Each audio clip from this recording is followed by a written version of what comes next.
Exercise 4.1 का दूसरा प्रश्न कह रहा है कि निम्न स्थितियों को द्विघात समीकरणों के रूप में निरूपित कीजिए। यानी जो भी स्थिति ये दिया हुआ है, 4 प्रश्न हैं, इस चारों प्रश्नों का सिर्फ कह रहा है कि द्विघात समीकरण के रूप में आपको क्या करना है, व्यक्त करना है, द्विघात समीकरण के रूप में लिख देना है। ठीक है, तो हम लोग पहला प्रश्न को देखते हैं। क्या लिखा है? एक आयताकार भूखंड का क्षेत्रफल 528 मीटर स्क्वायर है। क्षेत्र की लंबाई मीटर में चौड़ाई के दुगने से एक अधिक है। फिर एक बार पढ़ लेते हैं। क्षेत्र की लंबाई चौड़ाई के दुगने से एक अधिक है। यानी जो इसका लंबाई है चौड़ाई के दुगना से भी एक अधिक है। हमें भूखंड की लंबाई और चौड़ाई ज्ञात करनी है। इसके लिए हम लोगों को क्या करना है कि द्विघात समीकरण निरूपित करना है, लिखना है। ठीक है, देखते हैं एक्सरसाइज 4.1 ठीक है का दूसरा का पहला प्रश्न। अगर देखा जाए एक तो आकृति बनाकर हम लोग इस पे देखते हैं क्या होता है। ये आयताकार भूखंड हो गया। इसका क्षेत्रफल दिया हुआ है कितना? 528 ठीक है मीटर स्क्वायर।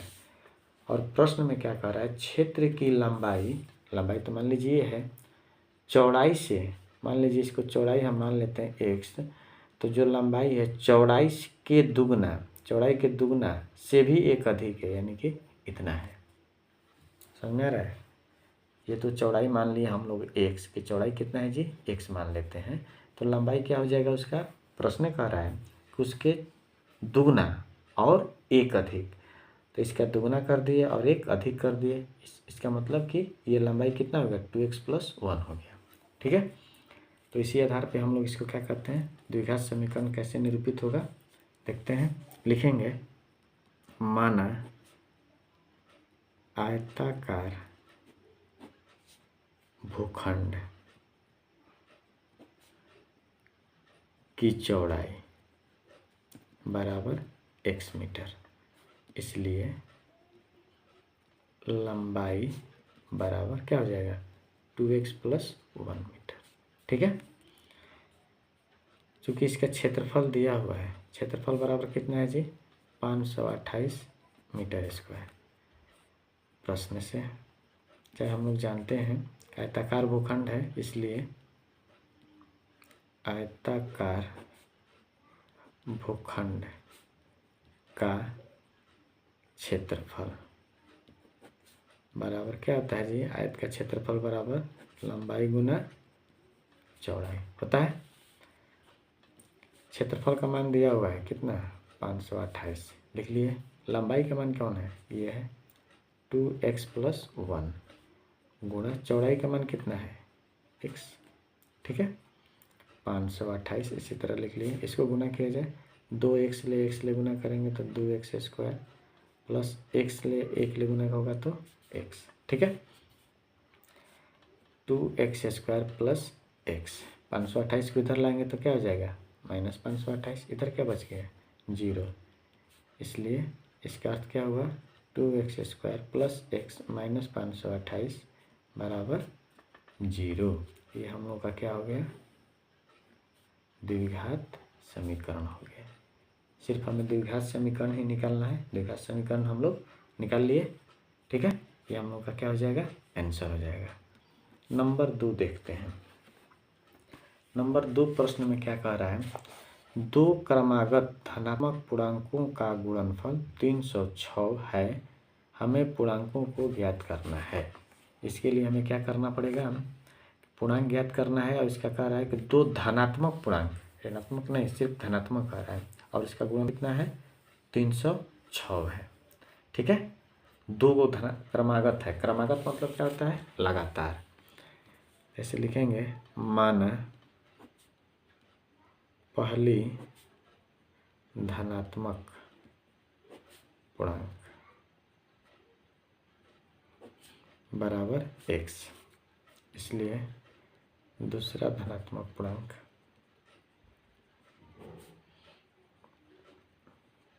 लगातार है तो क्या होगा x+1।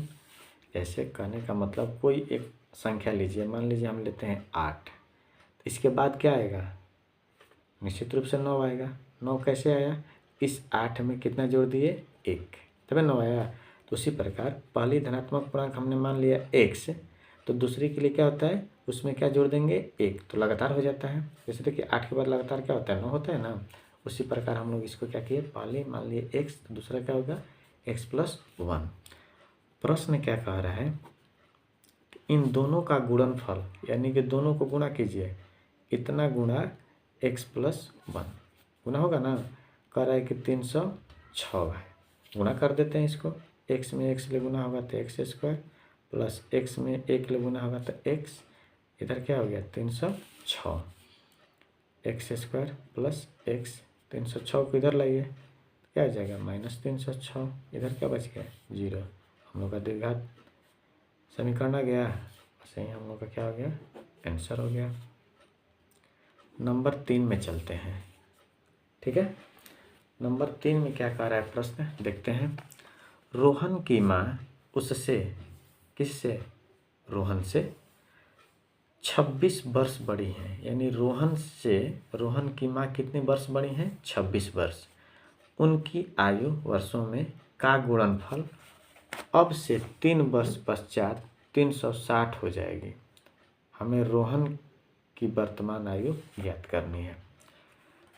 यानी अभी तत्काल के बात कह रहा है क्या चीज़, कि रोहन की माँ उससे 26 वर्ष बड़ी है। अभी जितना रोहन है उससे उसकी माँ कितने वर्ष बड़ी हैं, 26 वर्ष बड़ी हैं। और 3 साल के बाद, यानी कह रहा है कि 3 वर्ष बाद दोनों के आयु का गुणनफल कितना हो जाएगा, 360। तो हमें रोहन की वर्तमान आयु ज्ञात करनी है। इसके लिए हमें क्या करना है, समीकरण निरूपित करना है, ठीक है। देखते हैं इसको। माना रोहन की वर्तमान आयु बराबर x वर्ष, ठीक है। इसलिए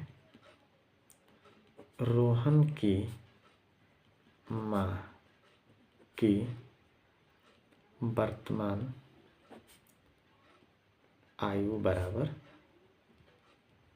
x+26 वर्ष। प्रश्न कह रहा है कि रोहन की जो माँ है, रोहन से कितना वर्ष बड़ी है जी, 26 वर्ष। देखिए रोहन का x मान है तो उसकी माँ कितना वर्ष बड़ी हो गई, 26 वर्ष। अब क्या कह रहा है प्रश्न, 3 वर्ष पश्चात, 3 वर्ष पश्चात रोहन की आयु,